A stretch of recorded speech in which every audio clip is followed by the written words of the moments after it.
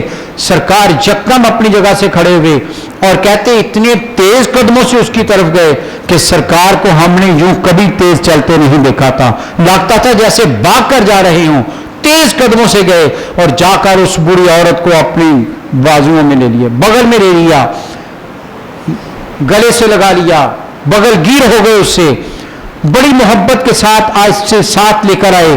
جہاں تشریف فرما تھے وہاں اپنی کالی کملی بچھائی اور اس ضعیف عورت کو وہاں بٹھایا اور آپ ساتھ بیٹھ گئے. صحابہ کی متجسس نگاہیں سرکار کی طرف ہیں. یہ کون عورت ہے؟ یہ قسمت والی کون سی عورت ہے جس کے لیے کالی کملی؟ لوگ تو کالی کملی کی چھاؤں مانگتے ہیں، یہ اس کے قدموں میں بچھا دی گئی ہے. قسمت ہے یا نہیں اس عورت کی؟ ہم تو کالی کملی کی پناہ مانگتے، یا رسول اللہ اس کی چھاؤں کر دیجئے ہم پر. آج وہ کالی کملی اس عورت کے نیچے بٹھا کر اوپر بٹھایا جا رہا ہے. صحابہ نے کہا یا رسول اللہ، سرکار بڑے قربان ہوتے جا رہے ہیں، وارفتہ ہوتے جا رہے ہیں. پوچھ لیا یا رسول اللہ یہ کون ہے؟ فرمایا تم نہیں جانتے. کہا یا رسول اللہ تعارف کروا دیجئے. فرمایا یہ میری ماں حلیمہ سعدیہ ہے. قربان جائیں جو ایک دودھ پلانے والی ماں کے ساتھ یہ سلوک کرتا ہے. جس نبی کا رویہ ایک دودھ پلانے والی ماں کے ساتھ یہ ہے، وہ حقیقی ماں کے ساتھ کتنا ادب کرتا ہو، کتنی محبت رکھتا ہوگا. اس نبی نے ہمیں سبق دیا ہے کہ اپنے ماں باپ کی خدمت کرو. میں امام الانبیاء ہو کر، کائنات کا سب سے بڑا وجود ہو کر کیسے ماں کے سامنے بچھا جا رہا ہوں؟ ارے تم کیوں نہیں بچتے ماں باپ کے آگے؟ کیوں اکڑتے ہو؟ جاؤ ان کو راضی کر لو. تم نے ان کو راضی کر لیا، رب تم سے راضی ہو جائے گا. سرکار نے فرمایا تمہاری جنت ماں کے قدموں کے تلے ہے. الجنت تحت اقدام امہاتکم و کما قال، جنت ماں کے قدموں کے تلے ہے. اور باپ کو بھی محروم نہیں رکھا. فرمایا جس نے محبت کی نظر باپ کے چہرے پر ڈالی اسے حج مبرور کا ثواب ملتا ہے. صحابی نے عرض کر دی یا رسول اللہ دن میں کتنی مرتبہ دیکھی؟ فرمایا خاص 70 مرتبہ دیکھو، ہر دفعہ ثواب ملتا. لاکھوں روپیہ خرچ کر کے حج کے لیے جاتے ہو، کسے خبر نہیں کہ حج مبرور کا ثواب ملتا ہے یا نہیں ملتا. اپنے باپ کو پیار اور محبت کی نظر سے دیکھو، اس لیے کہ سرکار کا حکم ہے گھر بیٹھے حج ہو رہا ہے. کتنے قیمتی وجود ہیں ہمارے گھروں میں. تو حضرات گرامی، رمضان المبارک بہت سارے سوچ کے زاویے دے کر جاتا ہے کہ اے اہل ثروت، اے دولت مندو، تم نے رمضان میں بڑی خیرات کی، بڑا خیال رکھا لوگوں کا، دسترخوان بچھائے. کیا رمضان کے بعد اپنے ہاتھ کو پھر بند کر دو گے؟ کیا تمہارا ہاتھ پھر تمہارے گلے کے ساتھ جا لگے گا؟ نہیں. جو ہاتھ تم نے رزق کا کھولا ہے اسے کھلا رہنے دو کہ رب کی مخلوق کی مدد کرنے والے کو رب پیار کرتا ہے، پسند کرتا ہے. نبی صلی اللہ علیہ وسلم سے فرمایا حشر میں بندہ پہنچے گا تو رب اس سے بڑی عبادت لے کر رب اس سے کہے گا کیا میرے بندے میں تیرے پاس آیا تھا؟ وہ کہے گا یا اللہ تو کب آیا؟ فرمایا میں پیاسا تھا، تیرے دروازے پر آیا، تو نے مجھے پانی نہیں پلایا. بندہ حیران ہو کر کہے گا یا اللہ تو کائنات کو پانی پلانے والا، کیسے؟ فرمایا میرا ایک پیاسا تیرے دروازے پر آیا تھا، اس نے پیاس کا سوال کیا تھا، اگر تو اسے پانی پلاتا یوں سمجھ جیسے تو نے مجھے پلایا. فرمایا رب پھر کہے گا اے میرے بندے میں بھوکا تھا، تیرے دروازے پر آیا، تو نے کھانا نہیں کھلایا. بندہ کہے گا یا اللہ رازق تو ہے، ساری کائنات کو تو کھلانے والا ہے، تو کب میرے دروازے پر آیا؟ رب کہے گا میرا ایک بھوکا بندہ تیرے دروازے پر آیا تھا، اس نے صدا دی تھی کہ میں بھوکا ہوں، اگر تو اسے کھلاتا تو یوں سمجھ جیسے تو نے مجھے کھلایا ہے. بتا دیا کہ لوگوں اس غریب کو، محتاج کو، ضرورت مند کو دیتے ہوئے یہ نہ گمان کرو اس کو دے رہے ہو. اور ایک اور حدیث سنیے، نبی صلی اللہ علیہ وسلم فرمایا اللہ کہتا ہے جب تم کسی غریب کے ہاتھ پر مال رکھتے ہو، پیسہ دیتے ہو، تو یقین کر لو اس کے ہاتھ میں بعد میں جاتا ہے، پہلے میرے ہاتھ میں آتا ہے. ہم تو رب کو دیتے ہیں، رب جسے چاہے دے دے. وہ ایک مسکین کی صورت میں کھڑا ہو، وہ ایک محتاج کی صورت میں کھڑا ہو، ہم اسے نہیں دے رہے، ہم تو رب کے ہاتھ پر دے رہے ہیں. اس لیے اہل سروت سے گزارش کروں گا، رمضان یہ سوال چھوڑ کر جاتا ہے، یہ سوچ دے کر جاتا ہے، کیا تمہارے ہاتھ پھر رک جائیں گے؟ کیا میرے نبی کی امت کے غریب پھر لوگوں کی طرف حسرت بری نگاہوں سے دیکھیں گے؟ کیا پھر ان کے گھروں میں فاقہ چلا جائے گا؟ نہیں، جو رزق کھولا تھا اسے دوام دیجئے، اسے مستقل رکھیے، کیونکہ ایسے لوگوں کے رزق کو رب کبھی کم نہیں ہونے دیتا ہے۔ تو حضرات گرامی، بہت سی باتیں ہیں، رمضان جو ہم سے بچھڑتے ہوئے کہہ کر جاتا ہے، لیکن دعا کیجئے کہ یہ بہاریں ہمیں دوبارہ نصیب ہوتی رہیں۔ رب کا مہمان تھا، نبی صلی اللہ علیہ وسلم فرمایا کہ جو اللہ پر اور آخرت پر یقین رکھتا ہے، ایمان رکھتا ہے، وہ اپنے مہمان کی عزت کرے۔ ایک عام انسان مہمان بن کر آیا، فرمایا اس کی عزت کرو، یہ تو رب کا مہمان بن کر آیا تھا، یہ تو ضیف الرحمان تھا، رب کا مہمان تھا۔ اس کی تکریم اور عزت کتنی کی ہے۔ اللہ تعالی ہماری کمیوں کو تاہیوں کو معاف فرمائے اور رمضان کو کل قیامت کے روز ہمارا شفیع بنائے، کیونکہ سرکار نے فرمایا روزہ بھی شفاعت کرے گا، قرآن بھی شفاعت کرے گا۔ یا اللہ یہ دن میں اس نے بھوک برداشت کی، قرآن کہے گا یہ رات میں میری تلاوت کے لیے نماز میں کھڑا رہا، اور کہے گا یا اللہ انہیں میرے ساتھ بھیج۔ صحابہ نے پوچھا یا رسول اللہ کس کی سفارش قبول ہوگی؟ سرکار نے فرمایا رب دونوں کی قبول کر لے گا۔ ہمارے تو اتنے شفیع موجود ہیں، کیونکہ شفیع کائنات نبی صلی اللہ علیہ وسلم ہے۔ اس لیے آخری لمحات میں رب سے مانگیے گا ذوق کے ساتھ، خلوص کے ساتھ، کہ اللہ تعالی ہمیں اپنی بندگی میں زندہ رہنے کی توفیق عطا فرمائے۔ اور حضرات گرامی، آخری بات کہنا چاہتا ہوں، ہم مجال نہیں تھی کہ یہاں بیٹھ کر کچھ باتیں کی جاتی، تراویح کے بعد کچھ قرآن کے مفہوم بیان کیے جاتے، یہ ان بزرگوں کی دعاؤں کا ثمر ہے۔ جیتا جاگتا میں آپ کے سامنے سچی بات کہہ رہا ہوں، ان کی دعاؤں کا ثمر ہے کہ اس نے ہمیں توفیق بخشی ہے کہ ہم میرے جیسے بھی ناقص العقل، کم علم، نبی صلی اللہ علیہ وسلم کی شان میں کچھ جملے کہہ لیتے ہیں۔ یہ ان کی صحبتوں کا اثر ہے، یہ ان جملوں کا جو کانوں کے راستے اندر اترتے چلے گئے، جو ان کے قریب بیٹھتے رہے، انہوں نے نامعلوم راتوں کو کب کب اٹھ کر دعائیں مانگی ہوں گی۔ دعا کیجیے گا اللہ تعالیٰ والد گرامی علیہ رحمہ، امی محترم، دادا جان اور ہمارے بزرگوں تایا جان، ان کی قبروں پر ہزار رحمتیں نازل فرمائے۔ انہوں نے ماحول ایسا دیا، سبق ایسا دیا، زندگی یوں ہمارے سامنے مثال بن کر گزاری کہ جس میں جب بھی جس بھی لمحے جس زاویے سے بھی دیکھا سرکار کی باتیں ہو رہی ہیں، سرکار کا ذکر ہو رہا ہے، دین کی باتیں ہو رہی ہیں۔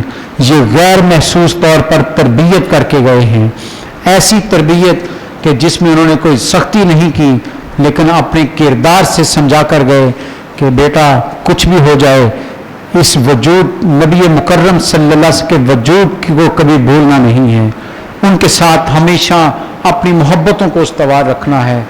قرآن ساری زندگی درس قرآن دیتے چلے گئے، ایک ایک لفظ کی تشریح کرتے چلے گئے۔